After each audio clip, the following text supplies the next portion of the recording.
여러분 안녕하십니까? 요디디아와 함께하는 하늘 은하수 라디오에 오신 모든 분들을 진심으로 환영합니다.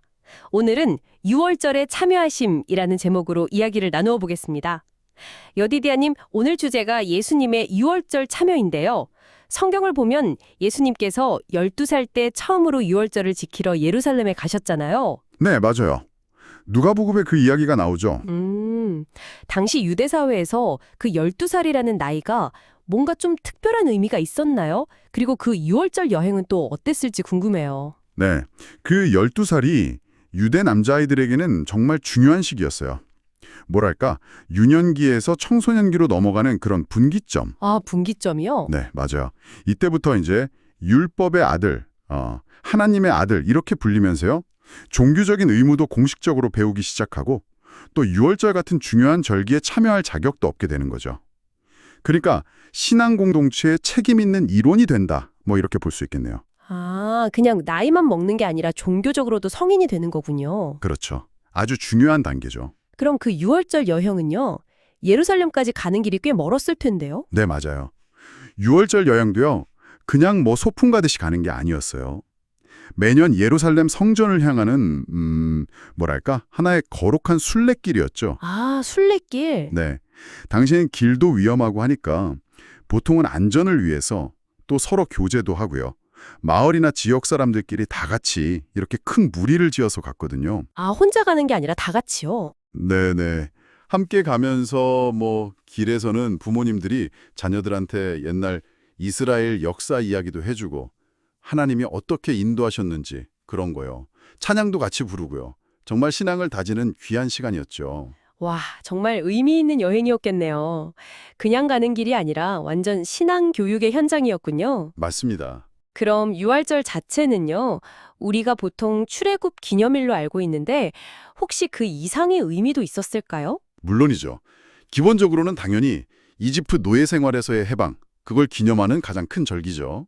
어린 양의 피, 기억하시죠? 문설주에 발라서 죽음을 피했던 거. 네네, 그럼요. 그리고 급하게 나오느라 누룩 없이 만든 무교병, 또 노예 시절의 고통을 기억하는 쓴나물, 이런 걸 통해서 하나님의 구원, 그 해방을 다시 기억하는 거죠. 그렇죠. 그런데 있잖아요. 사실은 더 깊은 의미가 숨어 있었어요. 6월절의 모든 예식들이요. 예를 들면 흠 없는 어린 양을 잡는 거나 누룩 없는 떡, 첫 곡식단 봉헌 같은 것들. 이런 것들이 전부 다 장차 오실 메시아, 그러니까 그리스도의 희생과 구원을 미리 보여주는 예표였다는 거죠. 아, 예표요? 어떤 식으로요? 네. 예를 들어 죽임당하는 어린 양은 십자가에서 희생하실 예수님을 상징하고요. 누룩 없는 떡, 무교병은 죄 없으신 그리스도의 몸을, 그리고 첫 수확한 곡식단은 부활의 첫 열매가 되실 그리스도를 상징하는 거예요.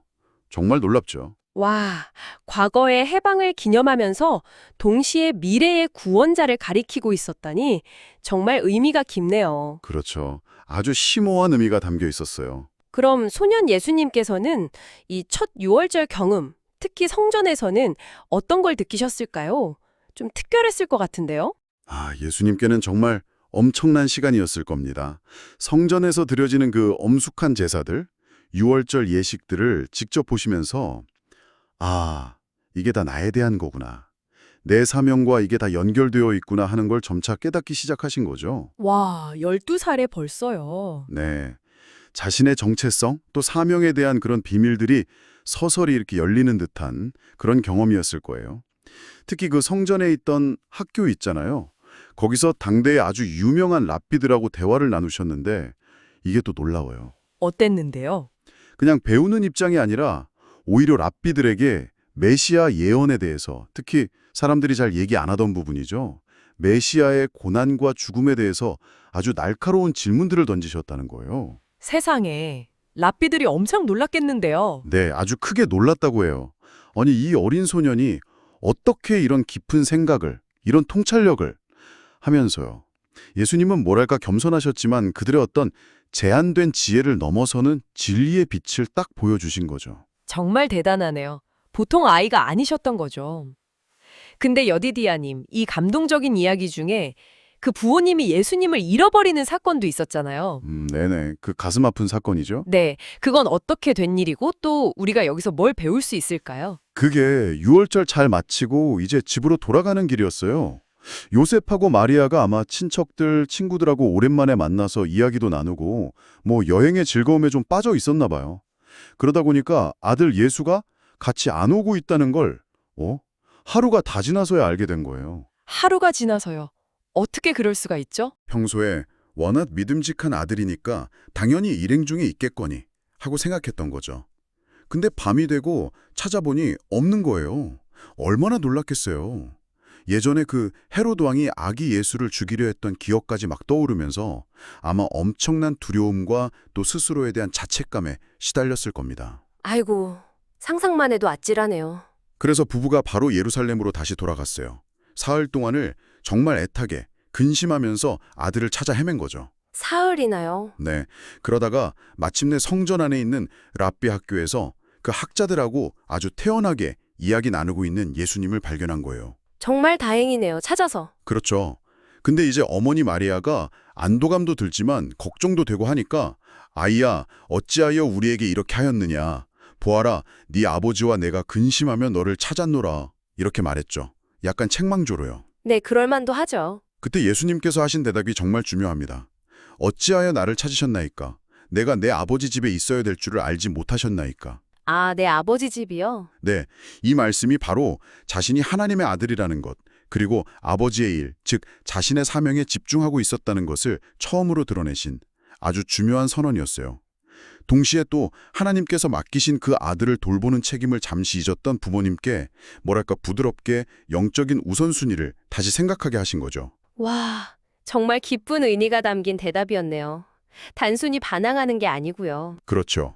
아주 중요한 순간이었죠. 그럼 이 이야기를 통해서 오늘날 우리가 얻을 수 있는 교훈은 뭘까요? 몇 가지 중요한 점이 있는 것 같아요. 첫째는 우리가 영적으로 무뎌지는 것의 위험성이에요. 요셉과 마리아가 딱 하루 예수님을 잊었는데 사흘이나 고통 속에서 찾아야 했잖아요. 네, 그렇죠. 우리도 마찬가지로 바쁜 일상이나 세상 걱정거리 아니면 기도 소홀 이런 것들 때문에 정말 하루만 해도 구주와의 관계에서 멀어질 수 있다는 거예요.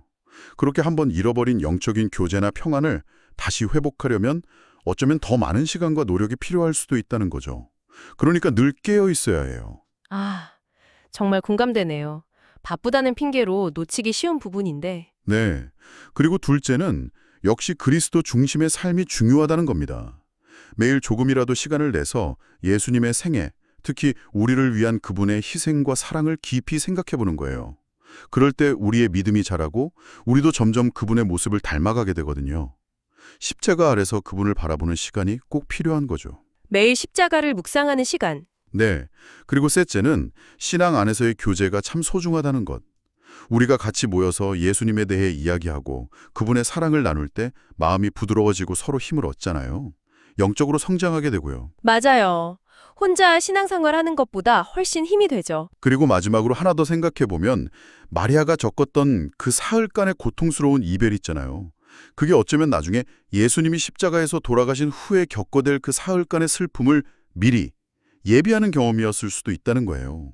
하나님의 말씀을 평소에 마음에 깊이 새기고 묵상하는 것이 나중에 어려운 시련이 닥쳤을 때 그걸 믿음으로 이겨낼 힘을 준다는 거죠. 아, 미래의 실현을 위한 준비가 되는 거군요. 말씀을 묵상하는 것이. 이야기를 통해 배운 것처럼 매일 잠시라도 시간을 내어 예수님의 생애와 그분의 놀라운 사랑을 묵상하는 것은 어떨까요?